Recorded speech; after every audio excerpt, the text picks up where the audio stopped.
What's going on, guys? What's going on? Hope you guys are having an awesome day. Lord, I got stuff in the behind me and everything. If you guys don't know who I am, my name is Doniel Lovely. I am the owner of Lovely Financial Services and Refund Tax Solution. Welcome to tonight's Taxes and Tequila Tuesday. I have this mostly every Tuesday night.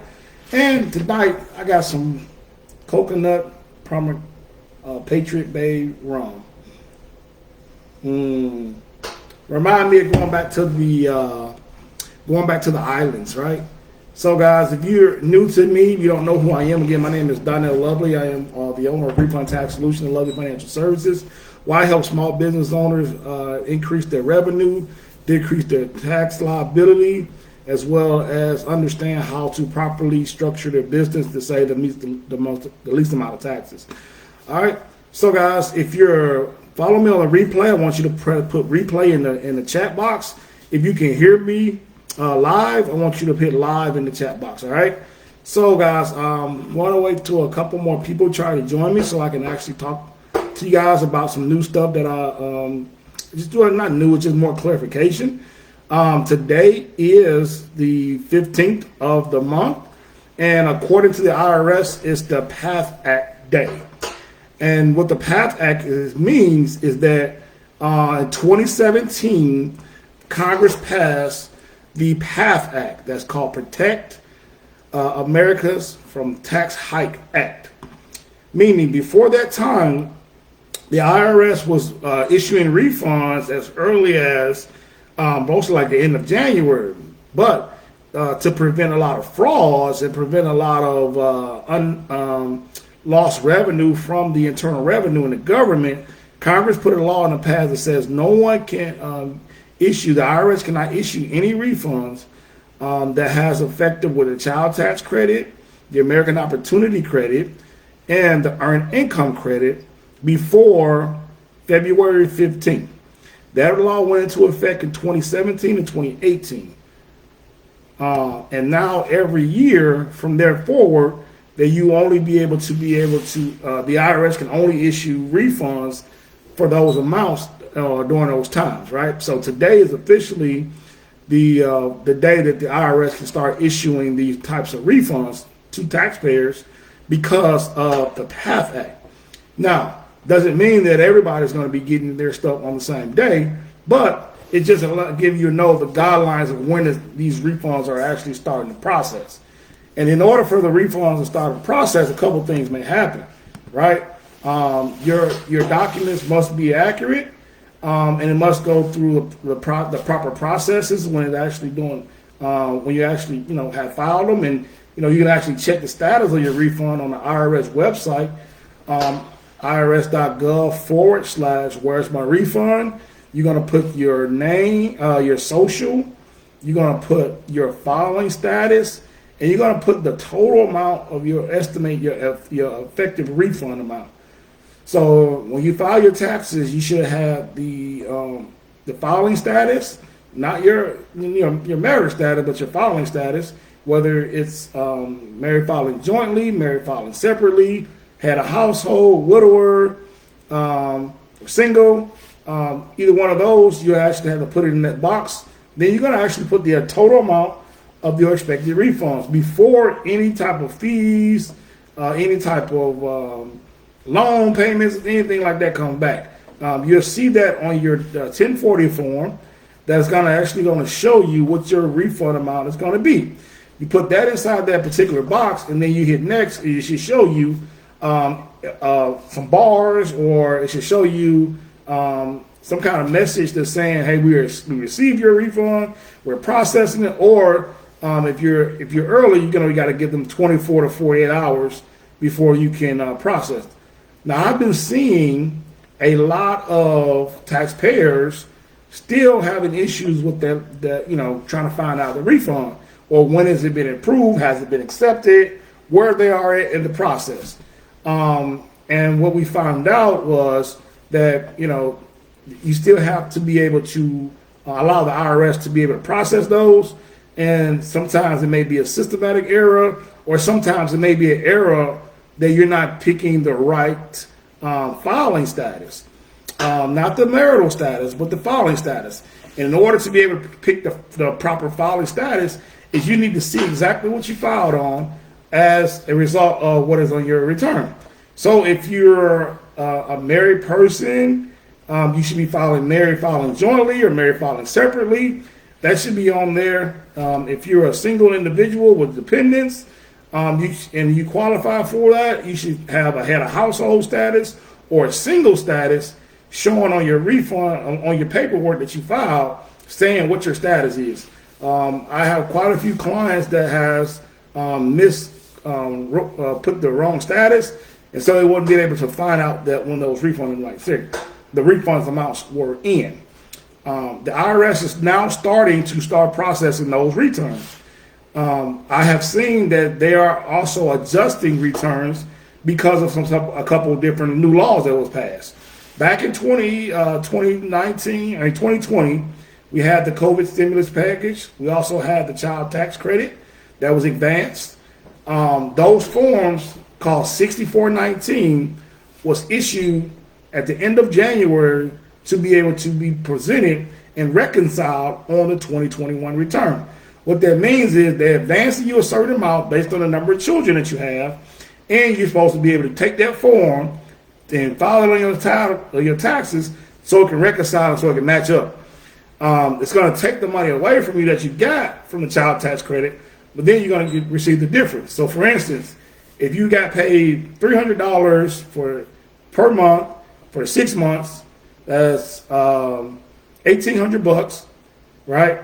And then you take that $1,800, and then you actually file that on your for that form 6419, and then you reconcile that for your tax profession. They're gonna put that in the form form 2841, and then they will put that in the form. They'll reconcile. It's going to reduce your tax a little bit, but it's going to reconcile that form. Now, if you did not do that, if you did not have the right amount, if you did not put the right information in, if you didn't have the form, or you just was guessing how much you had in your bank accounts, then that may be an issue that's going to prolong you from having a refund because you might have reconciled that particular form. So they got to know exactly how much you got. They got to know exactly how, the total amount, so they can actually put it on your return, so they can reconcile that, meaning that they can actually just take what you already got from what you was owed, right? So the child tax credit, if the children has up under the age of 5, they was getting $3,600. It went from $2,000 to $3,600, and then some of that money was advanced to you throughout the year. If they was over the age of 5, they were getting $3,000 child tax credit, which again went up from $2,000 to $3,000. All right. So if you got more than one child and you got child tax credit for each one of those, you got to have the form to actually identify how much you got for all your dependents in one form. Okay. So that you guys understand what the 6419 tax form was for. Now, what I've been also seeing is we've been having a lot of large refunds been out here, but again, a lot of the times that the IRS having to do some adjustments with those because we're not claiming all of our deductions, we're not claiming all of our incomes. We have like some unemployment documents that we didn't put on there, and all those things need to be consolidated. So that way, that may be why your refund amount that you had may be less, because you may have forgot to add some forms that was actually going to actually reconcile that. Now, will that mess you up, or will that actually delay it? It's going to maybe delay it a little bit because, again, they have to reconcile those documents. You may have to do some type of amendment if you didn't actually file W-2s or the 1099 G forms. That's the unemployment compensation. You may have to do that, or they may, you may get your refund and then have to do an amendment after that. But I could just say, just making sure that we was talking about it before, is just making sure that you have all your documents, you filed all your documents, and not being in so of a rush to get it. But again, the IRS will start funding this particular week here, and then they're going to have a set schedule for each time that they're going to do drops. So that's what we call, when the refunds is drops. So each week, majorly on a Tuesday or Wednesday, they do a drop. And the drops are not in any type of chronological order. It's just based on the way that the system works, right? So if your refund is expected, they're going to give you an expected date, and then you're going to be able to know like how many days that takes from there. Now, if you file with a tax professional, paid professional, and they use some kind of bank product, you're going to have the IRS will issue the refund to that third-party bank, not your tax professional's bank.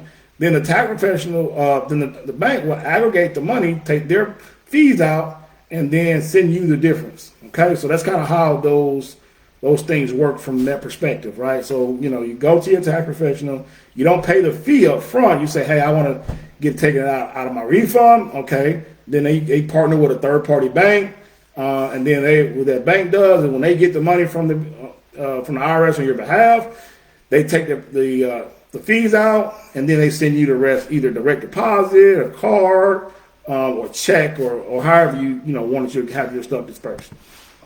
All right. So let's talk again. I was talking about the PATH Act, and for some reason, people keep getting that confused with the child tax credit form or something like that. So those are a couple of different laws in a different time period, right? The PATH Act was to prevent you from having fraud. Then we have the American Rescue Plan was for COVID, which was passed last March, and it actually gave another stimulus check.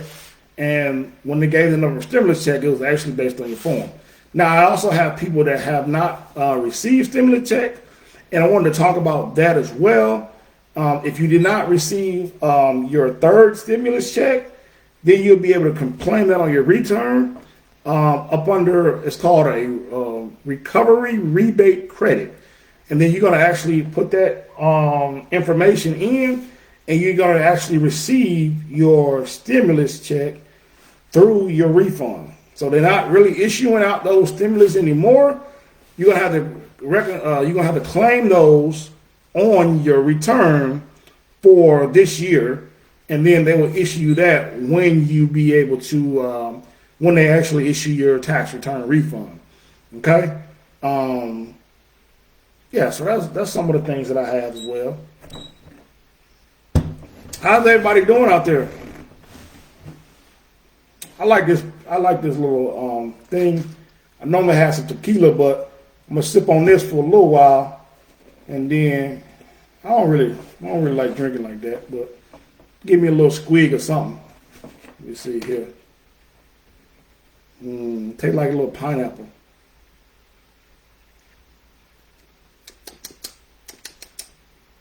Yeah, tastes like a little pineapple. What type of tequila you guys like? I like that tequila Avion, or Patron, or the Cuervo. So some of those things I like. So guys, again, my name is Doniel Lovely. I am the owner of Refund Tax Solution and Lovely Financial Services, where we help small business owners reduce their tax liability and increase their income. I also help individuals reduce their taxes, structure their W-4s, and help them systematically reduce their taxes and, pay the least amount of taxes that way. All right. So one other thing that we have is we're doing a weekly call so we can actually share different types of updates in the laws. So if you want to get on my mailing list and have all the updates that we have, we send those out on a monthly basis. And this time we actually doing it on a weekly basis, so that we can keep our clients updated, keep the public updated, and as things change, they change all the time, that you'll be informed on what to do and what the process is to do for next time.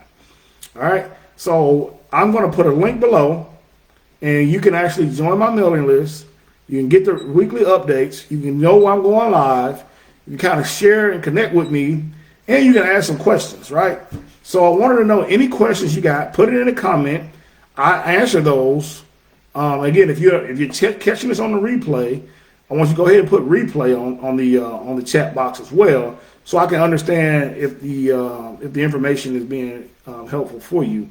I hadn't went over anything for the small businesses tonight, but I wanted to do some individual stuff to kind of help my people that's looking to get these refunds, knowing that they're going to be actually issuing them refunds out this week here. We have some people that should be getting some this week, start next week. But again, those drops come pretty much every week, mainly on a Tuesday or a Wednesday. And then you'll be able to know what your date is. I'm gonna put the link in there to a calendar based on the time you file to the date that they're supposed to be able to release it, so that you have access to that as well. And anything else you may need questions about or anything like that, go ahead and put it in the comment. I can definitely want to know exactly how I can best service you guys and also best help. All right. So with that being said, guys, I hope you also have a good day. If you need to still get your taxes done, you can click the link to actually sign up to get your taxes done, and we'll be able to service you if you need any type of business formation services or bookkeeping or anything like that. Then we can actually do a consultation and actually go over those strategies as well. All right. So, guys, I hope you also had a good night. We'll talk to you soon, and be safe on purpose. Peace.